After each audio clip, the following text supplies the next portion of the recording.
your last caller, Sam, graciously touched upon the whole Empress Finest Paul Nehlen debacle going on. I feel like every time I'm on here, I'm asking about the alt right, but it's like it's kind of my obsession to to kind of make fun of. I love when you go into the different characters. But what do you think about the whole developing scandal that Mike Enoch and the other alt right leadership knew about the Eli Mosley military records and knew about Emperor Finest?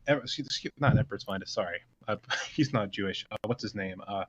Ebola America. Yeah, being Jewish and a homosexual. Yeah, well, I think it might be another case of Vindication City, don't you think? I mean, look, hey, and if the rumors are true, but not to jump to conclusions. I don't want people to think we're jumping to conclusions, but let's say, for example, that this is true. Let's say Enoch and all the rest knew that Eli was out there lying about being in Iraq. And look, he says he's going to come forward with the documents. He said he's going to come forward with his military records to prove it's not true.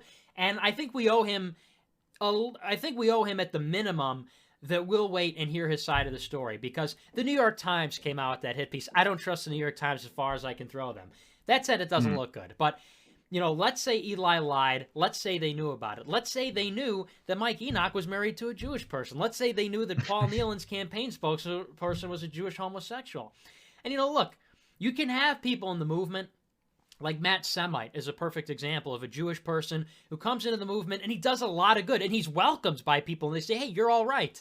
But it's about transparency. It's about honesty. It's about people are going out there and they're putting their lives on the line in many cases. When you look at the dangers of a place like Charlottesville, or even associating with these people publicly, when you're putting your ass on the line and that you could get fired, you could get blacklisted, you'll get ostracized by your family.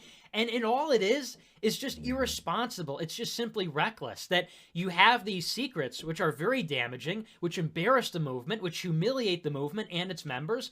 All the while, they let these people pay them their dues, and they go and march with them, and they stand with them, and this is all if that's true, and we'll see. I think a lot of things will come to light in the next year, and we'll see if that's true. But if it is, shame on these people, because they take advantage of young, impressionable men with nowhere else to go, looking for that community, looking for that sense of belonging, and shame on these people if it's true that they're going to take advantage like that. It's reckless, it's irresponsible, it's not right.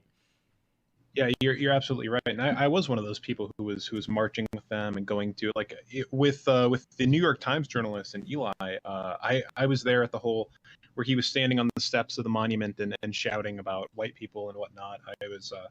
I was there for that whole thing, and I was kind of worried the whole time when they had the New York Times in all of our personal space, in our vans, and everywhere we went, everyone was mic'd up, had cameras on them the whole time.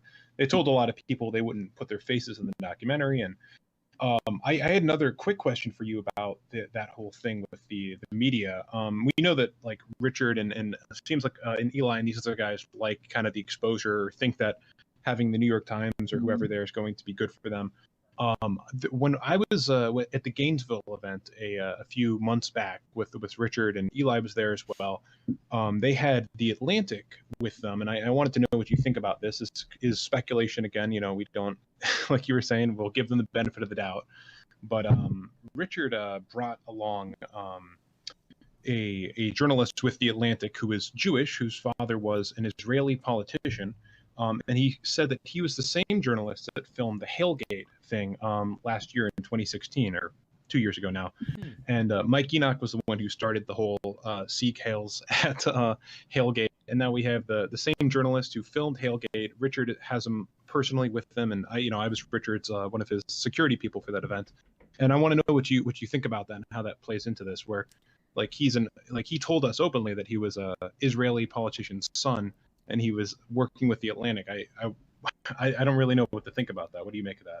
Yeah, that sounds fishy, my guy. That sounds not good. I haven't heard anything about that, and I have to be careful about what I say, because people are so quick to tell me, Nick, you're attacking people in the movement. Nick, why can't you just chill out? Why can't you calm down? And and all this. And I'm saying it with the caveat that if all of the above is true, and we'll see. I mean, I talked to Eli still. I talked to him after the thing, and I said, look, if what you did was true, no good. But, I'm willing to hear your side of the story.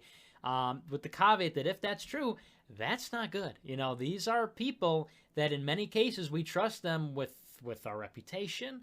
We trust them to lead the movement. We trust them to be role models in many cases. And it's a big letdown when these people are a liability or there's this lack of transparency. It just, if they're going to run the show and tell us that you can't criticize and you can't counter signal and what we say goes, well, then at the very least, don't be a liability. At the very least, we have to expect some level of competence. It would be one thing if, they were like, well, we don't lead anything and we're just kind of out there and we just put out content. But no, I mean, they're saying we are the alternative. We are the new movement. We are the leaders of a new political movement. And if that's the case, you take not just the privileges that come with that, but also the responsibilities. And I hope that doesn't come off as like concern trolling, but I think that's fair, right? Absolutely. Yeah. All right. Well, thanks for calling in for some insightful stuff, some really good stuff.